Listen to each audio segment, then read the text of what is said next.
En Bolivia continúa la marcha de los indígenas en contra de la construcción de una carretera en la zona oriental del país.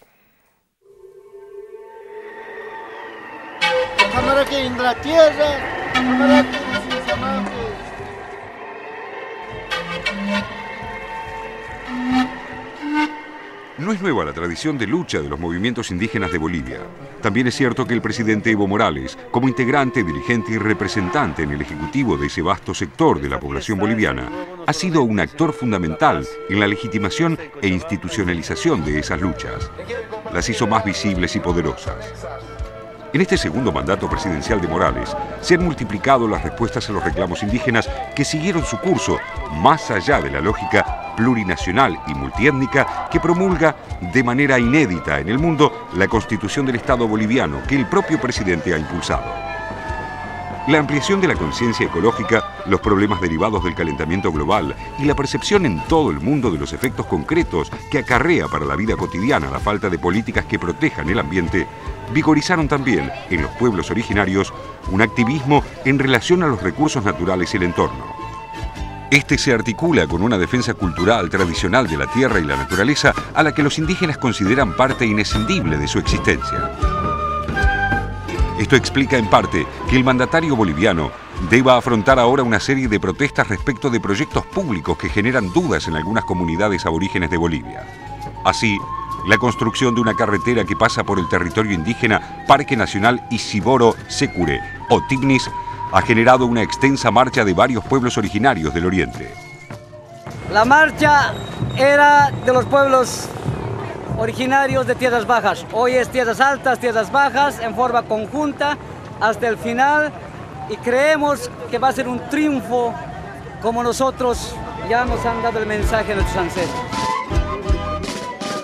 El Tignis se encuentra entre los departamentos del Beni y Cochabamba. Tiene una extensión de poco más de 1.200.000 hectáreas.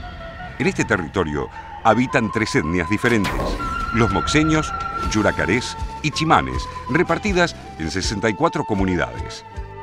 Todos los que estamos acá presentes hemos dado el voto con mucha confianza, porque el indígena es humilde, confía, cree, lo siente. Por eso le hemos dado nuestro voto, hermano presidente. El 1 de diciembre de 2011 comenzará la construcción de un último tramo de la carretera, el único cuestionado por algunas de esas comunidades. Los aborígenes se oponen a la construcción del segundo tramo de 177 kilómetros, obra que asumió la empresa brasileña OAS y la administradora boliviana de carreteras. Los tramos 1 y 3 recibieron la licencia ambiental sin otros contratiempos. La manifestación aborigen partió el 15 de agosto de Trinidad, en el noreste de Bolivia, con la intención de recorrer 601 kilómetros para llegar en unos 35 días a La Paz y exigir respeto al territorio que consideran amenazado por la carretera de 306 kilómetros. Todos tenemos los mismos derechos, los mismos deberes, por tanto, de manera conjunta ver primero los intereses de Bolivia, los intereses de la patria, del pueblo boliviano, y con quienes coincidimos sobre los principios básicos, que es trabajar por Bolivia. Hay enormes coincidencias y hay resultados. Pero lo que se inició como la oposición a esa construcción continúa con la enunciación de 16 puntos de demanda que se extiende mucho más allá del cuidado del medio ambiente. En el documento que firmaron 20 de las 64 comunidades se exige, entre otras cosas, la paralización de todas las actividades hidrocarburíferas en el Parque Aguaragüe, una de las mayores cuencas gasíferas de Bolivia. Y se reclama además que se reconozca el derecho de esos pueblos indígenas a recibir la compensación que pagan los países desarrollados por su exceso en la emisión de gases, es decir, el denominado Fondo Verde. También se exige una ley de bosques y la autonomía indígena. El gobierno de Evo Morales y sus ministros expresaron abiertamente la disposición al diálogo, lo que en principio fue rechazado por los dirigentes que lideran la protesta. Pero las puertas de entendimiento no se han cerrado del todo. El Ejecutivo rechazó la exigencia de los manifestantes de aceptar que el Fondo Verde ingrese al país como pago de compensaciones por parte de las naciones desarrolladas, ya que argumentan que de esa manera se justifica que éstas continúen con su irracional industrialización contaminadora del ambiente. Considero que los pueblos indígenas, a través de esta expresión pacífica, de hombres y mujeres en la carretera, están intentando hacer comprender al gobierno y a las instancias que están actuando en este ámbito que tiene que haber un diálogo, una consulta previa y hablar sobre lo que significa el desarrollo para el Estado plurinacional de Bolivia. Más allá del terreno de negociación entre estos sectores indígenas y el gobierno, Evo Morales volvió a acusar a la Agencia Estadounidense de Ayuda Económica, USAID, de promover la protesta. El mandatario manifestó en un acto público que la organización estadounidense financia las protestas ambientales otorgando fondos a algunos dirigentes aborígenes. Desde hace años, Evo Morales viene denunciando la intromisión de estas agencias gubernamentales estadounidenses en los asuntos internos de su país, encubierta como ayuda para el desarrollo a organizaciones sociales. Y está probado que con ese accionar se propiciaron las actividades de los partidos de derecha para conspirar contra el gobierno. Como consecuencia de ello, Morales expulsó en 2008 al embajador de Estados Unidos, Philip Goldberg, bajo el cargo de injerencia en asuntos de Bolivia. Buena suerte, adiós. En este caso, Morales reveló contactos telefónicos entre un funcionario de la embajada estadounidense con dirigentes de la protesta indígena y contactos de Eliseo Albelo, asesor en asuntos indígenas de la representación diplomática, con líderes del denominado Comité de Marcha. Frente a estos temas, a veces ya me da miedo decir que el movimiento indígena es la reserva moral. En vez de estar contactándose con Norte de Potosí, con Hachacarangas, con Sucre, bueno, con la embajada. Y es una marcha para enfrentarnos de Occidente al Oriente. Es un tema político. Siempre manejaron así, desde Estados Unidos y desde la derecha. Entre esos contactos, mencionó a Pedro Nuni, diputado del gubernamental Movimiento al Socialismo, a Rafael Quispe, de las comunidades Aylus y Maicus, y a Roxana Marupa, esposa de Adolfo Chávez, secretario de la CIDOB, la Confederación de Indígenas del Oriente Boliviano. Se han señalado también que hay intereses empresariales madereros que están detrás de la marcha, ya que la construcción de la carretera entre Villa Tunari y San Ignacio de Moxos pondrá sus actividades al descubierto e impedirá la tala ilegal de los bosques. Aunque la primera actitud de los líderes del reclamo fue rechazar el diálogo, continúan los contactos entre los que marchan y representantes del gobierno. Todo hace prever que la carretera estará finalizada, un camino que abrió confrontaciones, pero que según Evo Morales, llevará desarrollo y activación a una zona históricamente deprimida de Bolivia.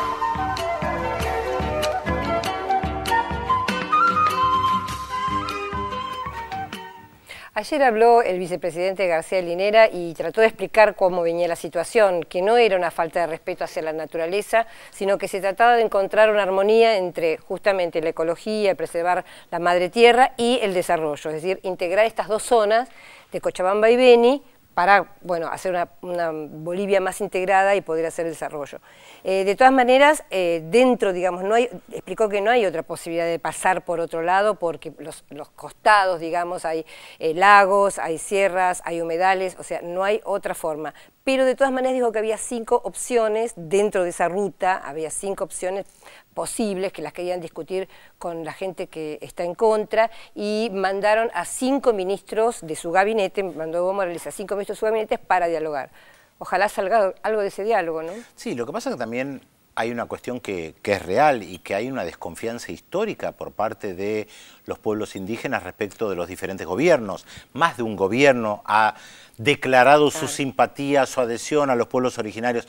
Sin lugar a dudas, el de Evo Morales es diferente, cualitativamente diferente, pero más de una oportunidad ha sido engañados porque había intereses económicos detrás y después perdieron tierras, perdieron recursos naturales. Pero lo que es muy llamativo en el informe, y yo diría positivamente llamativo, es que Evo Morales hoy ya no enfrenta a la oposición de derecha de las regiones. ¿Cuánto tiempo hemos pasado? Pocos años atrás, no muchos años atrás, en hablar lo que era la famosa media luna, la media luna opositora, la oposición en Santa Cruz, en Beni, en Tarija, habíamos conocido las regiones, los prefectos, Y toda esa historia que hubo cuando asumió Evo Morales y cómo se superó, cómo tuvo la habilidad política para desarmarlos y que ahora se enfrente con otros problemas, que no son menores también. Son problemas como nos dijo, ¿te acordás cuando hicimos la entrevista justamente con el presidente Evo Morales? Nos dijo que eran problemas de crecimiento. Es decir, a medida que se van avanzando, se van encontrando nuevos problemas y habrá que encontrar nuevas soluciones. Ahora, de todas maneras, te digo, yo estuve leyendo los 16 puntos que piden los, digamos, los que están en contra de esta construcción, y algunos puntos son un poco, digamos, excesivamente exigentes, porque, digamos, pedir censo y pedir vivienda es correcto, pero algunas cosas eran, queremos ya el dinero para tal cosa. Bueno, a veces ya no puede ser. Hay un punto de intransigencia y, por ejemplo, en lo que tiene que ver con la actividad hidrocarburífera, que es una de las cosas que ellos se oponen del Parque Nacional Aguarahue, el 90% de la exportación de Bolivia pasa por ahí. Entonces es imposible pedir que eso no se realice, porque Bolivia vive de eso. Mirá, las cifras que dio Evo es que gana, o sea, Bolivia, si deja de esta actividad hidrocarburífera, perdería 11 millones de dólares diarios. O sea, 330 millones al mes y, perdóname, casi 4.000 millones de dólares al año. Lo que pasa es que este es el argumento tradicional de todos los gobiernos. Ahí está el tema de cómo se construye la confianza. Porque la historia ha demostrado que muchas veces los gobiernos decían esto y detrás había negocios privados.